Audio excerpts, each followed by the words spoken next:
তুমি ভালো নেই, পারলে হসপিটাল থেকে ঘুরে এসো। তোমার হাত পা সব আছে, কিন্তু মনের শান্তি নেই। পারলে পঙ্গু হসপিটাল থেকে ঘুরে আসো। হসপিটাল এমন একটা জায়গা যেখানে গেলে নিজের সুখের অবস্থাটা টের পাওয়া যায়। বিশেষ করে যার একটা হাত নেই কিংবা একটা পা নেই, সে পৃথিবীর বিনিময় হলেও একটা হাত কিংবা পা পাওয়ার জন্য আফসোস করে যায়। কিসের অভাব তোমার? আফসোস, এই পৃথিবীতে কোটিপতি মানুষের অভাবই নেই। বড়লোক, উচ্চ মধ্যবিত্ত ও মধ্যবিত্ত মানুষের অভাব নেই। ধন সম্পদ, গাড়ি বাড়ি থাকা মানুষেরও কোনো অভাব নেই। শুধুমাত্র রাতে একটু শান্তিতে ঘুমিয়ে থাকা মানুষের বড্ড অভাব। আহারে জীবন, আহা জীবন। আপনি যখন কোনো ভালো কাজ করার জন্য এক পা সামনে আগাবেন, পরে যখন দ্বিতীয় পা আগাতে নেবেন, ঠিক তখনই টের পাবেন আপনার দ্বিতীয় পাটা এমন কিছু মানুষ ধরে রেখেছে যাদের কথা আপনি কল্পনাও করতে পারেননি। এখানে পা ধরা মানে ধরে রাখা নয়, আপনার চলার পথে বাধা হয়ে দাঁড়ানো, অথবা আপনাকে বিভিন্ন কিছু বলে সে কাজ থেকে বিরত করে রাখা। আরও একটা বিষয় লক্ষ্য করবেন, যারা আপনার পথে বাধা দেয় কিংবা কাজ থেকে বিরত করে রাখতে চায়, তারা দূরের কেউ নয়, আপনার কাছের মানুষ অথবা আপনার প্রতিবেশী। অবাক হওয়ার কিছু নেই, এটাই সত্যি। কেউ চাইবে না আপনি তার চেয়ে আরো ভালো পজিশনে চলে যান অথবা ভালো কিছু করে দেখান। সবাই চায় নিজেকে উপরে রাখতে। একটু পেছনে ফ্ল্যাশব্যাক করেই দেখুন না, আপনি জীবনে যতটা কাজে ব্যর্থ হয়েছেন কিংবা করেননি বলে আফসোস করেছেন, তার জন্য আপনার চেষ্টা ও কাছের কিংবা প্রতিবেশী মানুষকেই দায়ী মনে হবে। এর মধ্যে কেউ কেউ আপনাকে বাধা দিয়েছে, কেউ কেউ বিভিন্ন ভয়াভীতি দেখিয়েছে, আপনাকে দূরে সরিয়ে রেখেছে। কেউ কেউ আপনাকে সাপোর্ট করেনি বলেই মনে হবে, আর আপনার আত্মবিশ্বাসের অভাব তো আছে। অথচ যেখানে আপনাকে সবার সাপোর্ট ও উৎসাহ দেওয়ার কথা ছিল কিংবা আপনাকে সাহায্য করার কথা ছিল, তারা সেগুলো করেইনি। এখন হয়তো আপনি ভাবতে পারেন আপনার ব্যর্থতার জন্য তারা দায়ী, কিন্তু তা নয়। আপনার ব্যর্থতার জন্য দায়ী আপনি নিজেই, কারণ আপনি নিজের সিদ্ধান্ত নিজে নিতে পারেননি, অন্যের উপর ডিপেন্ডেন্ট ছিলেন। আপনাকে মাথায় রাখতে হবে, আপনার ভালো হোক কি মন্দ হোক, সেটা দূরের কারোর কিছুই যায় আসবে না। যা হবার কাছের মানুষেরই হবে। কেউ প্রশংসা করলে কাছের মানুষেরাই করবে, হিংসা করলেও কাছের মানুষেরাই করবে। তবে মানুষের প্রশংসার চেয়ে হিংসা করার কদর বেশি, কারণ খুব কম মানুষই চাইবে আপনি তার কারণে প্রশংসিত হন। মনে রাখবেন, দূরের কেউ বাস দেয় না, আপনজনেরাই দেয়। দিন শেষে আমাদের ভুল হয় সিদ্ধান্ত নিতে। আমরা নিজেদের সিদ্ধান্ত নিজেরা নিতে পারি না। আমরা নিজেদের কাজের কথা যতটা না ভাবি, তার চেয়ে বেশি ভাবতে থাকি অন্যেরা কি বলবে। মাঝে মাঝে আমাদের নিজেদের মনের কথার চেয়ে অন্যদের মুখের কথা খুব বেশি মিষ্টি মনে হয়।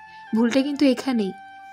তোমার আমার দূরত্ব হয়তো 100 মাইলের, কিন্তু চোখ বন্ধ করলেই মনে হয় তুমি আমার পাশে। আজ আর তোর জন্য চোখে জলও আসে না, অপেক্ষাটাও করি না আর ফিরে পাবার জন্য। তবে যেখানেই থাকিস ভালোই থাকিস। অবহেলা পেয়ে বেঁচে থাকাটা মৃত্যুর চেয়েও বেশি কষ্টের। কিছু কিছু ভালোবাসা মনের জায়গায় পূর্ণতা পায়, কিন্তু বাস্তবতার জায়গায় এসে অপূর্ণ হয়ে যায়। কারোর সাথে মন খুলে কথা বলতেও আজকাল বড্ড ভয় লাগে, যদি সে দুর্বলতার সুযোগ নেয়। তোমার সাথে আমার কোনো রক্তের সম্পর্ক নেই, তবুও মাঝে মাঝে কেন জানি না হৃৎপিণ্ডে একটা টান পড়ে যায়। যার চোখের দিকে তাকালে প্রেম খুঁজে পাওয়া যায় না, তার শরীর ছুঁয়ে কি হবে? একমাত্র ভালোবাসাই পারে বন্ধুত্বের মতো পবিত্র সম্পর্কগুলো নষ্ট করে দিতে। মানুষ কখনো ইচ্ছে করে কাঁদে না, কাঁদায় তার প্রিয় অতীতের স্মৃতি, কাঁদায় তার প্রিয়জন। কাল থেকে তোকে ভুলেই যাব, এটা ভেবে কেটে যাচ্ছে দিনগুলো। কলিজার যে স্থানে বসিয়ে তোমাকে ভালোবেসেছি, পৃথিবীর আর কেউ সেই স্থানে বসিয়ে তোমাকে আমার মতো ভালোবাসতে পারবে না। দূর থেকে যা সুন্দর তা দূরেই থাকতে দিন, কাছে নিলে সেরকম সুন্দর নাও লাগতে পারে। যদি কষ্ট বিক্রি করতে পারতাম, তাহলে পৃথিবীর সবচেয়ে ধনী মানুষ আমিই হতাম। এই পৃথিবীর অনেক মানুষ প্রকাশ্যে কিংবা আড়ালে ভালোবাসে কিংবা ভালোবাসতে চায়, কিন্তু সবার ভালোবাসা লাকিটা ফেভার করে না। তোমার সাথে কথা না বললে ভালোই লাগে না বলা মানুষটাই এক সময় কথা বলা বন্ধ করে দেয়। এটাই বাস্তবতা। জীবন কি অদ্ভুত, তাই না? সারা জীবন লড়াই করে বাঁচতে হয় শুধুমাত্র মৃত্যুর জন্য। জীবন কি অদ্ভুত, তাই না? সারা জীবন লড়াই করে বাঁচতে হয় শুধুমাত্র মৃত্যুর জন্য। জানিস, ভাবতেই অবাক লাগে, যে নাম্বারগুলো থেকে অনাকাঙ্ক্ষিত একটা কলও আশা করা যায় না, অথচ সে নাম্বারগুলো সুপার ফ্রেন্ড লিস্টে থাকে। অপেক্ষা করার নাম ভালোবাসা ঠিকই, কিন্তু যে তোমার কদর বোঝে না তার জন্য অপেক্ষা করাই বোকামি। রাগকে মনে জায়গা দিলে সম্পর্ক নষ্ট হয়, অভিমানকে মনে পুষে রাখলে দূরত্বের সৃষ্টি হয়, কিন্তু সব ভুলে তাকে ক্ষমা করে দিলে প্রতিটি সম্পর্ক স্থায়ী হয়। খুব ইচ্ছে করে তোর হাতে হাত রেখে অনেকটা পথ পাড়ি দিতে। রাগী মানুষের মনে মায়া অনেক বেশি।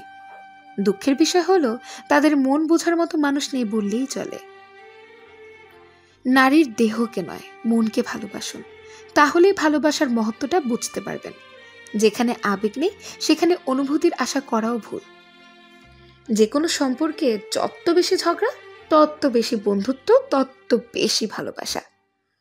প্রয়োজন ছাড়া কেউ প্রিয়জন মনে করে না। হ্যাঁ, এটাই বাস্তব।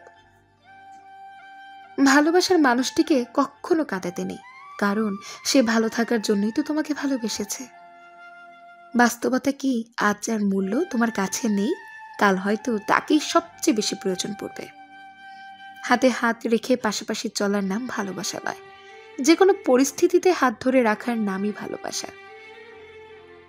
ভালো হওয়া দোষের কিছু নয়, দোষের হলো দুর্বল হওয়া। ছেলেরা কিছু পারুক আর না পারুক, নিজের বেস্ট ফ্রেন্ডকে নিজের কলিজার মতো ভালোবাসতে পারে। একদিন হঠাৎ করেই কিছু চাওয়া অপূর্ণ রেখেই চলে যাব। প্রিয় মানুষটাকে মিস করার যন্ত্রণাটা যে কতটা কষ্টের একমাত্র সেই জানে যে তার প্রিয়জনকে মিস করে। হয়তো পৃথিবীতে অনেক কিছুই আছে তাই হারানোর কষ্ট পৃথিবীকে স্পর্শ করে না, কিন্তু আমার পৃথিবীতে তুমি ছাড়া কেউ নেই, তাই কান্নার জল আমায় স্পর্শ করে যায় নিজের অজান্তেই।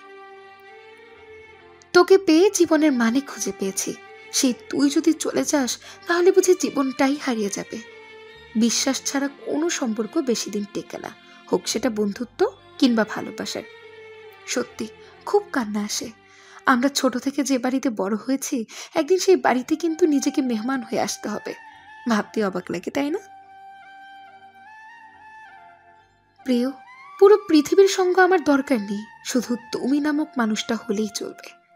নিজেকে ব্যস্ত করে ফেলুন, দেখবেন ভালো থাকতে শিখে গেছেন। খুব ব্যস্ত, তাই না? আমি চলে গেলে সময় কাটাতে পারবে কি?